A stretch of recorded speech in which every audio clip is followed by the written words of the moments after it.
I just had it clipped at the bottom there. No, here. This is 26 pounds.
Brand also third command brand. Thank you. And we have Commander Area 1 Detectives Watson.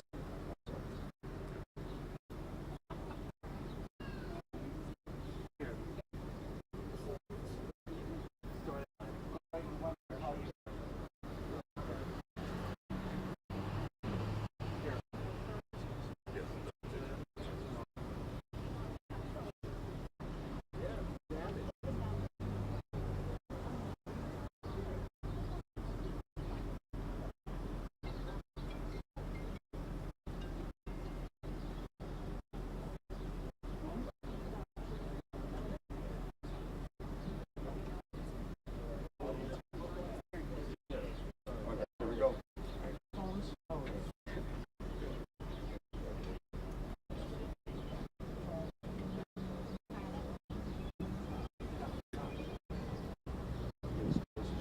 Okay, good morning, everyone. I'm Deputy Chief Don Jerome from Area 1. With me is Deputy Mayor Gateway from the Mayor's Office, Commander Branch from the 3rd District, Commander Watson, and Director Brooks. Also, victim services are on scene here for those involved, including the family and area residents. So unfortunately, on this holiday morning, we find ourselves at the scene of another tragedy. We're in the 7100 block of South Woodlawn, where about 6:15 a.m. this morning, officers responded and were alerted to shots fired. They arrived. They found multiple people shot. Investigation reveals that includes a 42-year-old female, a 22-year-old female, 3 tender-age children, which range from ages 5, 7, and 8.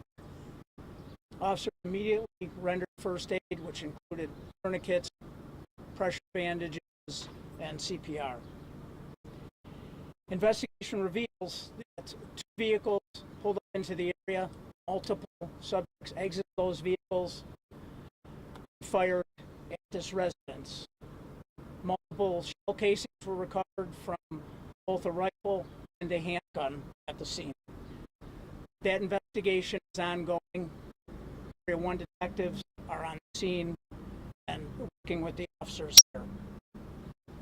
It appears that this started from some type of personal dispute, but all this information is very preliminary at this time. Anybody that has any information can contact the 3rd District, or they can contact Area 1 detectives. Any questions? Neighbors were saying that they saw some of these suspects either on the front porch, like knocking on the door. Is that what officially has been said now? Not officially. The investigation is ongoing, but that coincides with multiple subjects approaching the house. What is the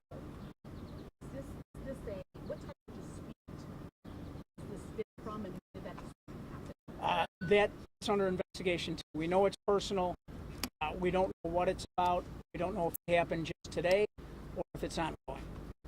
Deputy Chief, do you have a description of those two vehicles, the suspected vehicles? We do, but I'm not quite ready to put it out yet. The investigation's ongoing. We're working on plates and using video surveillance to try to identify these vehicles.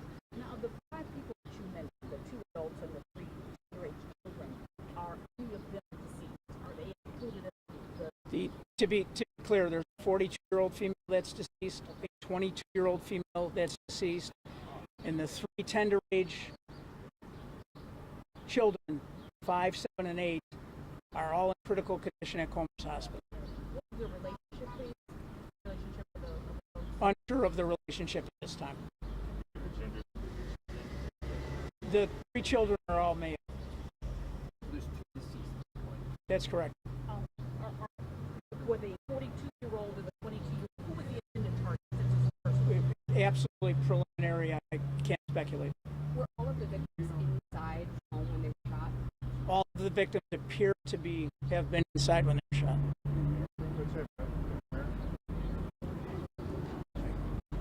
Good morning. As Deputy Chief Jerome mentioned, this is a tragic morning. We're here for yet another tragedy in the city of Chicago. On behalf of the mayor's office, we express our condolences to the family. We appreciate the victim supports that will be offered not only to the family and survivors, but to everybody on this block and in this area. The senseless violence has to stop, and if anybody has any information, please do not hesitate to reach out to the Chicago Police Department and their tip line, because it's important that not only do we hold these folks accountable, but we help this community heal. We have the Alderman of the 5th Ward here, Desmond Yancey. You want to come up and say something, Alderman?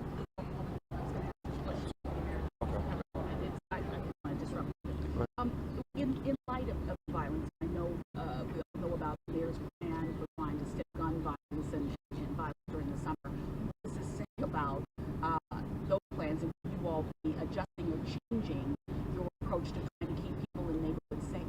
We adjust every day, every single day. Right? We address the violence and respond to the violence with partnership with the Chicago Police Department, our street outreach partners, our victim services partners. Every day you have to adjust. Every day you have to advance, because there's that much violence in the city. So we will continue to adjust. We will continue to operate. We'll continue to work hand in hand with the Chicago Police Department. What do you say to those people that said the plan isn't working?